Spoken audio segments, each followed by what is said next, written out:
Approchez-vous,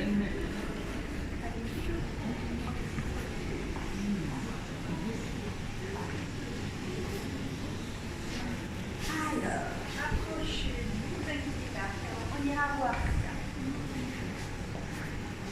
Alors, dans les cadres d'espoir, vous êtes en train de faire cette visite. Vous êtes collègue, c'est une sorte de... Celle-là. Oui. Je peux la faire passer sur masse. Ah bah c'est sûr. Je Je m'occupe plus de masse, tu sais.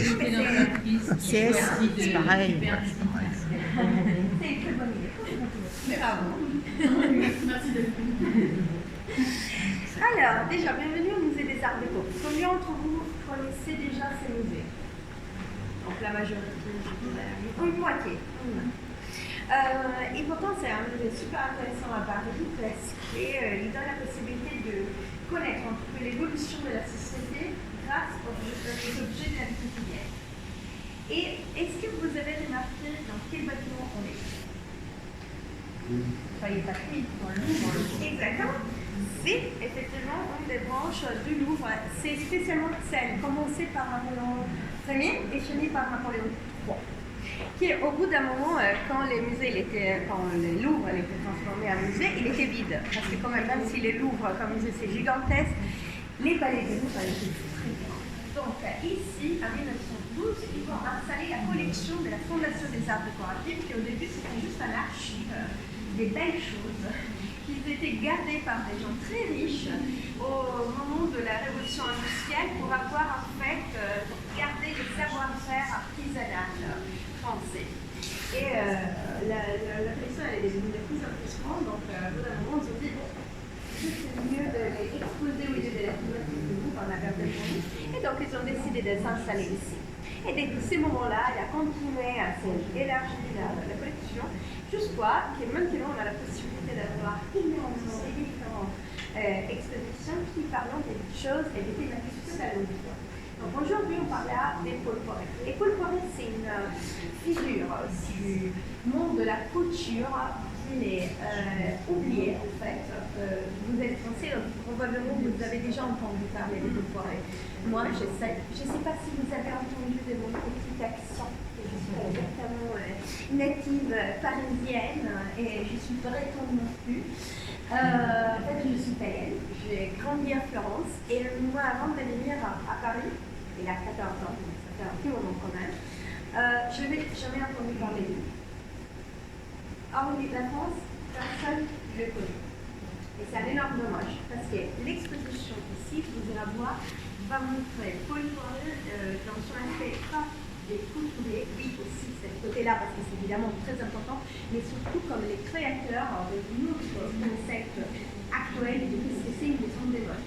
Aujourd'hui, quand on voit un défilé de, je ne sais pas, des Dior, de Valentino, Balenciaga, on ne voit pas juste des beaux vêtements, mais on voit les accessoires, on peut accéder aux parfums, la déco d'intérieur. En fait, c'est la création du monde autour des clients. Et c'était exactement ce que Paul Poiret avait créé à 5 ans. Avant lui, les gens, c'était que des couturiers. Après lui, les gens vont créer des entreprises avec différentes branches qui vont faire différentes choses. Et pourtant, M. Paul Poiret, c'est un homme hyper cultivé, très à l'aise dans les mondes du spectacle, de l'aristocratie, etc. Il était issu d'une famille hyper humble, hyper simple, né à Châtelet, dans une famille où les deux parents travaillaient. Depuis qu'il était super petit, quand il avait déjà 10 ans, il était impressionné par les mondes du luxe. Il faut dire qu'il était né dans un moment exceptionnel, parce qu'il était né en 1860 de cela. C'est-à-dire au début de la Belle Époque. 4 ans avant, il avait eu la première exposition, 5 ans avant, des artistes impressionnistes. On a la chute du Deuxième Empire et la renaissance de la France et la Troisième République. On a tout ce qu'il faut pour avoir la France comme puissance internationale. Et en 1889, on aura l'exposition universelle, celle de la Tour Eiffel, celle nous la rose. Parce qu'on oublie qu'en fait, la même année, ils vont construire les symboles de la Parisienne, pour les métros industriels riches dans la rive gauche, et la Paris des nuits, la Paris des péchés, la Paris des cabarets, la Paris de ballet, la Paris du Moulin Rouge. Pour les mêmes gens, en fait, qui de jour ils allaient à la Tour Eiffel, la nuit ils allaient au Moulin Rouge. Dans ces contextes-là, un contexte où il a beaucoup moins de règles par rapport, par exemple, aux États-Unis, notre puissance énorme dans ces moments-là, mais encore hyper rigide, avec des codes moraux qui est quand même donné de la société puritaine. Ici, on peut tout faire. Et c'est ici que M. Paul Poiret, quand il avait 15 ans, il s'est mis à travailler dans un atelier de création de parapluies et parasols.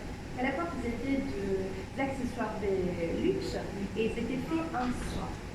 Donc, de temps en temps, il arrivait à rentrer chez lui avec des morceaux de soie, des tissus en général.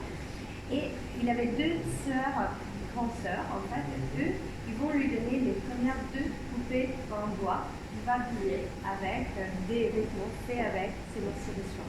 C'est les premières mannequins de Paul Poiret. Quand elle avait à peu près 17 ans, 18 ans, il rentrait à travailler finalement dans un vrai atelier de couture. Et avec